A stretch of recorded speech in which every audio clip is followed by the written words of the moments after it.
এখন শুনবেন রাত ৩০টার সংবাদ। রেডিও চেরাবেরা খবর পড়ছে সব দলের মা সরে দাঁড়া। খবর প্রচারিত হচ্ছে কাটাখালী কচুবাগান গুতগুতি সেন্টার থেকে। সংবাদের শুরুতে শিরোনাম। কাটাখালীর মিরির দুয়ার ভিতর একটি চাউলের খনি। শেখপাড়ার বটতলায় ঘোড়ার গাড়ির দুর্ঘটনা। কুচ্চে মুরগি বন বিলে ধরে পালাতক।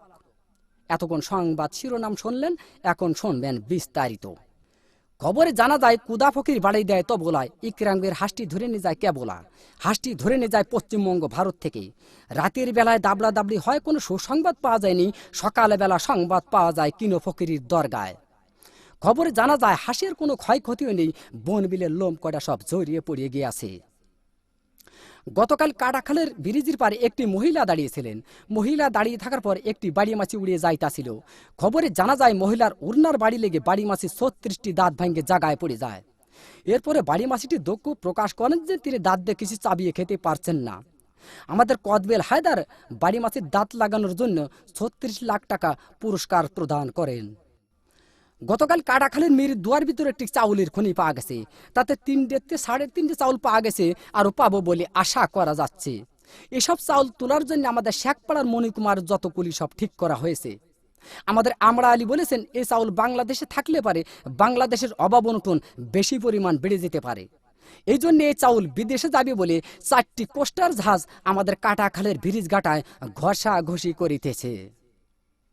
গতকাল বঙ্গোপসাগরে আগুন লেগে পানি পুড়িয়ে সারকার হয়ে যায়, মাছের কোনো ক্ষয়ক্ষতিও নেই, শ্যাওলা কড়া নিরাপদ জায়গায় আছে।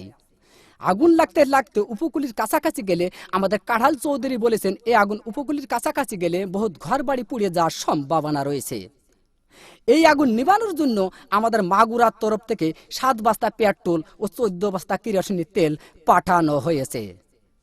গতকাল আরিচার ঘাটে একটি হাতি যাইতাছিল। হাতি যাওয়ার পরে ফেরিখানা নষ্ট হয়ে যায়। ১৫-১৬ খানা বাস বুঝাই সত্ত্বে হাতির পিঠের পার ফেরিটি তুলে দেওয়া হয়েছিল। হাতিটি নিমিজিমি করে যাইতাছিল, এক রয় নামাজের পাড়ায় হাতি চ্যাপ্টা হয়ে গেল। রয় নামাজের পাড়ায় হাতি চ্যাপ্টা হয়ে গেলে বাস কয়েকখানা দরদর করে পানির ভিতর পড়ে যায়। খবরে জানা যায় বাসের ভিতর যত লোকজন ছিল, লোকজনের কোনো ক্ষয়ক্ষতিও নেই, বাস কয়েকখানা হাট পেল হয়েছে। এরপর এক মহিলায় বাস কয়েকখানা বাহাত দিয়ে টান দিয়ে তুলে আরিচার হোটেল থেকে ১৪ বালতি ফ্যান খায় সুস্থ করা হয়েছে। গতকাল এক কুচ্চে মুরগিতে এক বন বিলে ধরে পালাতক গহীন সমুদ্রী পানির ভিতর। গতকাল ৩৬৬টা ডুবুরি নামায় খোঁজ করা হয়েছে। খবরে জানা যায় বন বিলের কোনো ক্ষয়ক্ষতিও নেই, কুচ্চে মুরগির পেটটি একটু ফুলিও পাওয়া গেছে। আমাদের কাটাখালীর বিন্দু ডাক্তার কুচ্চে মুরগিটি মগির নতুন হাসপাতালে ভর্তি করে কুচ্চে মুরগির পেট অপারেশন করে ৩ মণ ও ৩.৫ মণ চাউল পাওয়া গেছে, আরও পাবো বলে আশা করা যাচ্ছে। বর্তমান বাংলাদেশে মাছের অভাব অনটন বেশি পরিমাণ দেখা যাচ্ছে। এর একমাত্র কারণ বুড়িগঙ্গা নদী দিয়ে একটি মায়াবড়ির জাহাজ যাইতেছিল। এক কাইলে মাছের সাথে অ্যাক্সিডেন্ট হয়ে মায়াবড়ির জাহাজটি পানির ভিতর ভাঙ্গে চুরে পড়ে যায়। খবরে জানা যায় জাহাজের ভিতর যত মায়াবড়ি ছিল, মাছে খাইয়ে মাছের সন্তানাদি বন্ধ হয়ে যাওয়ার কারণে বর্তমান বাংলাদেশে মাছের অভাব অনটন বেশি পরিমাণ দেখা যাচ্ছে।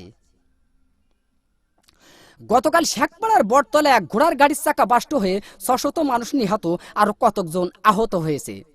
আহতদেরকে জ্যান্ত পুঁতিয়ে ফেলা হয়েছে, আর নিহতদেরকে মগির নতুন হাসপাতালে ভর্তি করা হয়েছে। গত মাসে এদের সুশীলের চিকিৎসা হবে বলে জানা যাচ্ছে। সবশেষে আবহাওয়া। আজ রাত বিয়ান পর্যন্ত আবহাওয়ার পূর্বাভাসে বলা হয়েছে, ৬ সত্যিপুর, কাদিরাবাজ, দেড়িও, আবালপুর, সিমেলের মাদ্রাসার উপর দিয়ে দক্ষিণ পূর্ব দিক থেকে ঘন্টায় ৬০০০ কিলোমিটার বেগে দমকা থেকে জোরে হওয়া বৃষ্টি ও বজ্রবৃষ্টি সহ বিচ্ছিন্নভাবে বয়ে যেতে পারে। সেই সাথে ইট পাটকেল ও পাথরের খোয়া পড়ার সম্ভাবনা রয়েছে।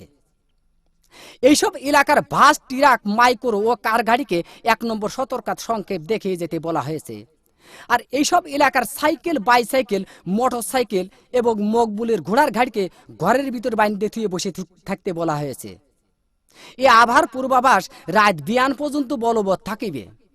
আগামীকাল সূর্য উঠলি আর ডুববে না, ডুবলি আর উঠবে না। খবর শেষ হলো। খুদা হাফেজ।